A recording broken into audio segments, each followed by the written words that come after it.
Bienvenue au Starter du jour pour bien démarrer sa journée. Aujourd'hui, cette générosité a changé sa destinée. Je crois qu'il y a des qualités qui peuvent nous rendre beaux. Il y a des défauts qui peuvent nous rendre laids. Je me souviens un jour d'une dame qui disait qu'elle trouvait très beau, elle avait vu un gars, elle dit c'était un bel homme, puis il s'est mis à parler, et là c'est devenu une catastrophe. Et je crois que de la même manière, il y a des qualités qui vont nous améliorer, des qualités qui nous rendent encore plus beaux, et je crois que la générosité est une de ces qualités. Je ne suis pas une femme, mais j'imagine que si j'avais été une femme, et qu'en face de moi, lors du premier rendez-vous, je m'aperçois que j'ai en face un radin, je pense que ça aurait mis un stop. Ça aurait été rédhibitoire totalement. Parce que je crois que la générosité est quelque chose de beau, c'est dans l'âme, et c'est un parfum vraiment qui s'émane de la personne et qui le rend beaucoup plus charmante. Dans la Bible, il y a cette histoire un jour où Abraham voit son fils Isaac qui vieillit, il a quasiment une quarantaine d'années, toujours pas marié. Donc il va demander à son serviteur d'aller lui trouver une épouse dans son pays d'origine, en tout cas là où il y a sa famille d'origine.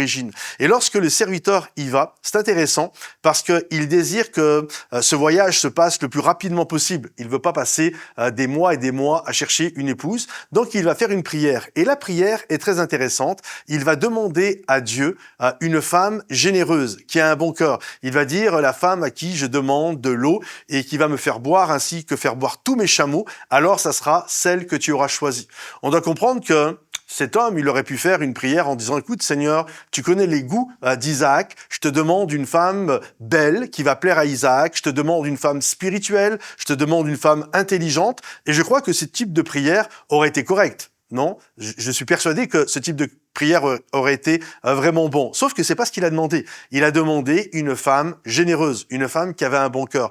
Et là, il y a cette jeune femme, Rebecca, qui va se trouver là. Elle va lui donner à boire, elle va faire boire tous les chameaux. Il faut savoir que c'est plus de 2-3 heures de travail. Donc on parle pas juste de donner un petit coup de main, c'est un vrai travail et donc une vraie générosité. Et la générosité de cette femme a changé sa destinée parce que elle est passée d'une inconnue à celle qui va devenir l'épouse du patriarche Isaac, la belle-fille d'Abraham et la maman de Jacob, la maman d'Israël, littéralement. Donc on voit que la générosité peut changer notre destinée. Je crois que la générosité est un parfum qui attire la faveur de Dieu. Alors je t'encourage aujourd'hui à être un homme, à être une femme généreux dans ce que tu peux faire, ce que tu peux accomplir, que ce soit financier ou que ce soit dans le don de soi. Je crois vraiment que ça attire la grâce de Dieu, c'est le parfum de Dieu et ça change la vie de ceux qui sont autour de toi, mais ça change également ta propre destinée. Que Dieu te bénisse, que Dieu t'encourage. Si ce message t'a béni, pense à le liker, le partager et le commenter. À bientôt, bye bye.